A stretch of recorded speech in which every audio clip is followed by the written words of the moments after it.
سیاسی رنگ مزاج پر غالب ہو تو گاڑھے خاں کا دکھڑا اور ململ جان کے انوٹے لیجئے، قیمت تو زیادہ نہیں، 1.25 روپے میں پورا سیٹ۔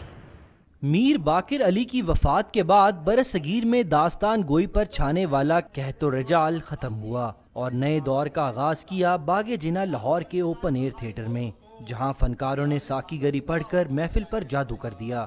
بلبل کی چمن میں ہم زبانی چھوڑی، بزم شعراء میں شعر خوانی چھوڑی، جب سے دل زندہ تو نے ہم کو چھوڑا، ہم نے بھی تیری رام کہانی چھوڑی۔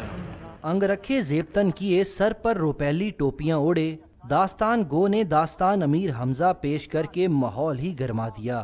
تیرا ہی نام امر ہے، افراسیاب کو فکر تیری بیشتر ہے، میں نے تیری گرفتاری کو یہ جنگل بزور سحر چاندی کا بنایا، آخر تجھے پایا، اب شہنشاہ کے سامنے سر تیرا کاٹ کر لے جاؤں گا اور خوب انعام پاؤں گا۔ مزاح سے بھرپور داستان کتے فنکاروں نے ایسے پیش کی کہ حاضرین کہکے لگانے پر مجبور ہو گئے۔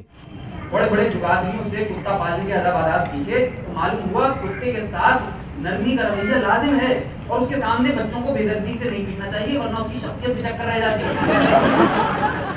ایک روزہ داستان گوئی فیسٹیول کا اختتام شرکا نے فضا میں لالٹین بلند کر کے کیا۔ کیمرامین فاروق احمد کے ساتھ ابو بکر بلال، ڈان نیوز، لاہور۔